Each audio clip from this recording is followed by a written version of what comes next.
Bonsoir à toi qui m'écoutes, je suis Charlie Fopa, consultant formateur.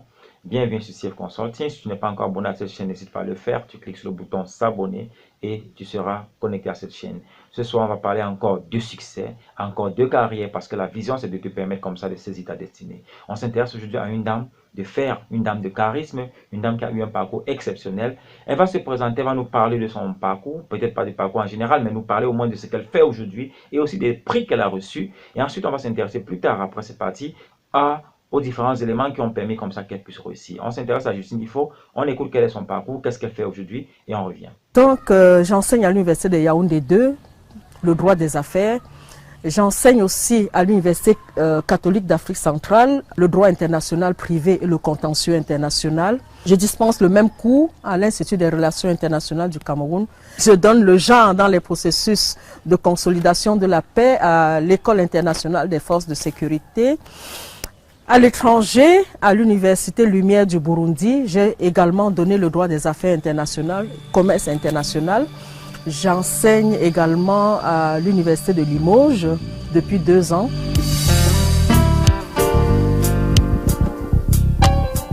Le prix de l'excellence académique en 2009, le prix du dynamisme associatif. Je veux dire, ce sont ces 2 prix qui m'ont été décernés par le ministre de l'Enseignement supérieur, successivement en 2008 et en 2009.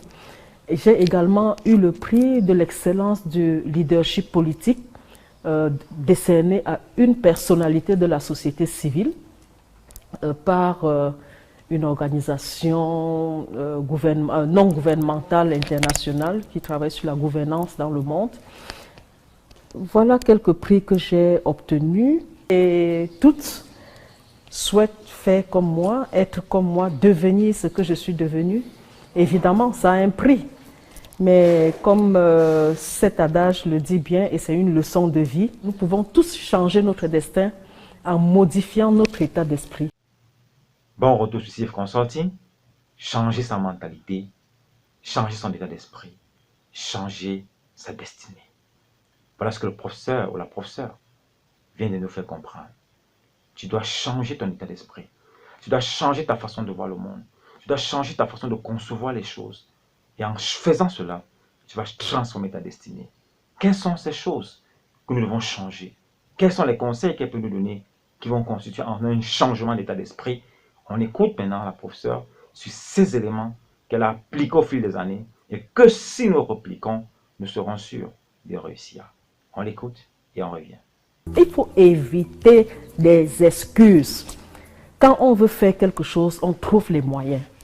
Quand on ne veut pas faire, on trouve 1000 excuses. Et c'est cela qu'il ne faut pas.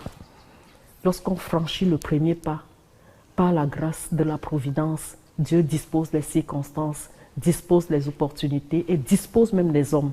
Je suis ce que je suis grâce aux opportunités, grâce aux hommes et aux femmes qui m'ont encadré, qui m'ont coaché et je n'ai aucun mérite.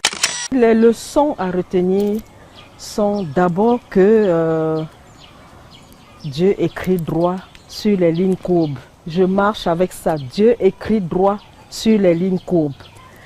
Et ça veut simplement dire que lorsque des circonstances de la vie se présentent, il ne faut pas toujours se plaindre. Je voudrais dire à ceux qui m'écoutent que si nous regardons, si nous faisons une fixation, non pas sur les objectifs, sur nos visions, sur nos ambitions, mais sur les circonstances qui nous environnent, nous ne ferons même pas un pas. Parce que, ma foi, ce n'est pas évident. Il faut éviter le déni de responsabilité dans la vie. Je veux dire quoi? En cas d'échec, il faut toujours se demander d'abord ce qu'on aurait dû faire, qu'on n'a pas fait, ou alors ce qu'on n'aurait pas dû faire et qui pourrait être modifié à la prochaine occasion. Autrement dit, si on se comporte ainsi, on comprendra facilement que dans la vie, il n'y a pas d'échec, il n'y a que des occasions d'apprentissage, d'amélioration de ses compétences et de ses performances. Alors, la première des valeurs, c'est la reconnaissance. Lorsqu'on est reconnaissant, on reconnaît déjà cette supériorité, cette souveraineté de Dieu, et si on est capable de reconnaître ce que Dieu fait pour nous, on sera également capable de reconnaître le moindre acte positif que le prochain pose pour nous.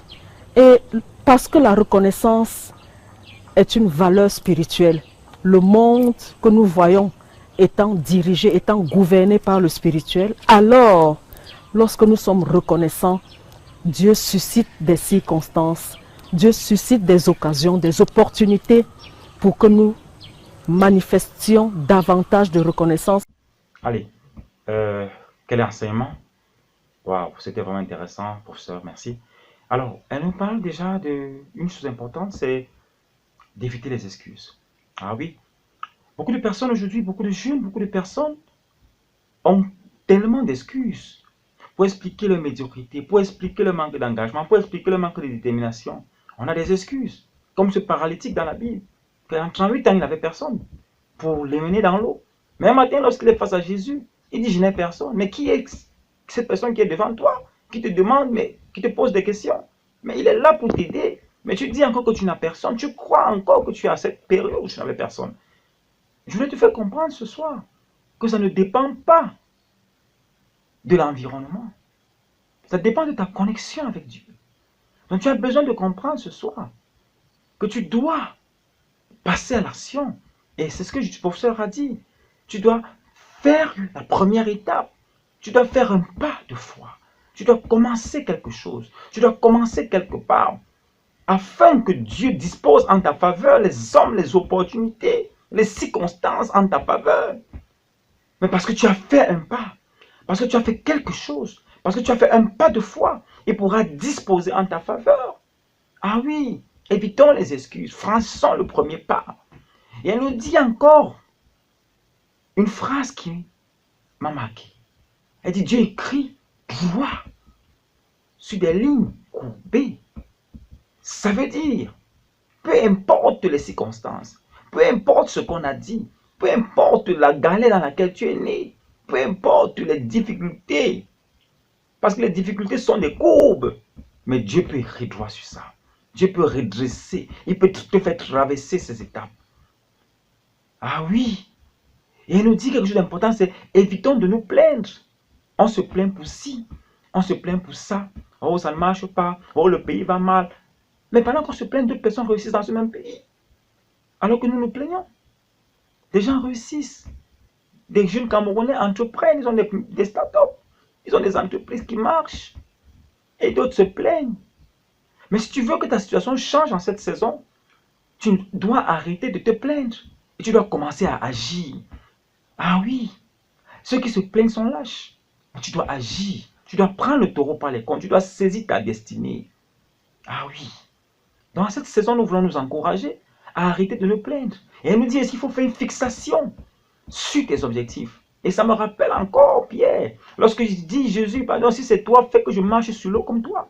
Et la Bible dit qu'il marchait sur l'eau, il avançait en regardant Jésus. Il avait un objectif clair, aller vers Jésus. Mais à un moment, il a décidé de regarder aux circonstances, au vent qui menaçait. Et la Bible dit que dès cet instant, il a pris peur. Si tu regardes à tes circonstances, tu auras peur. Si tu regardes à tes difficultés, tu auras peur. Si tu regardes au background de ta famille, tu auras peur. Si tu regardes à tout ce qui est autour de toi, tu auras peur. Ah oui, mais fixe tes regards sur les objectifs que tu t'es fixés. Sur les objectifs, la vision que Dieu t'a donnée. Que tes objectifs soient focalisés sur cette vision. Et tu verras que tu marcheras sur les eaux. Tu marcheras sur ces circonstances. Et tu traverseras. Ah oui. Et elle nous dit qu'il faut constamment évaluer tes objectifs. Ah oui. Si nous voulons réussir, nous devons être des êtres humains réflexifs. Ceux qui réfléchissent. Parce que l'évaluation permet la remédiation. Pendant que tu vas évaluer tes objectifs, on évalue ces objectifs. Et ça va te permettre de les remodifier, de les remodeler. Qu'est-ce qui a marché, qu'est-ce qui n'a pas marché. Donc on doit s'auto-évaluer. Et elle nous dit qu'il n'y a pas d'échec dans la vie. Ah oui. La pire des tragédies qui puisse t'arriver, mon frère et ma soeur qui m'écoutent, c'est de ne pas essayer, c'est de ne pas oser.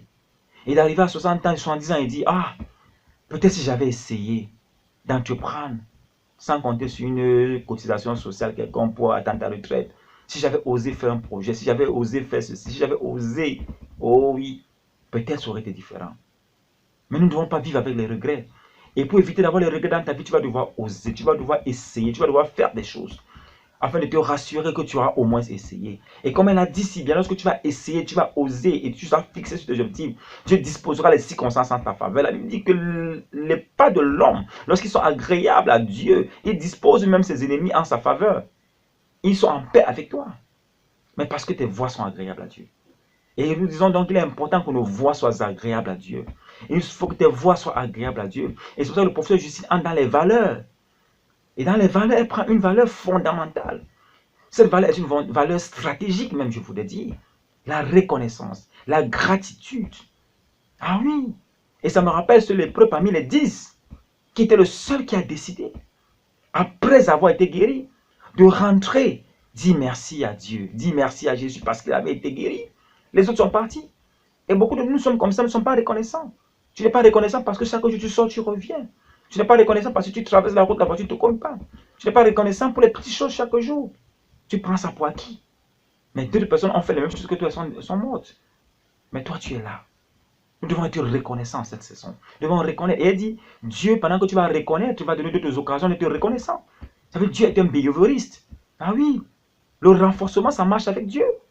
Quand il fait une chose, tu apprécies, il fait encore davantage. Il te donne 1000 francs, tu le bénis, tu le rends grâce. Il dit, ah oui, comme tu m'as rendu grâce, il est content, il donne 2000 francs. Commençons à être reconnaissant. La Bible dit que toutes choses concourent au bien de ceux qui aiment Dieu.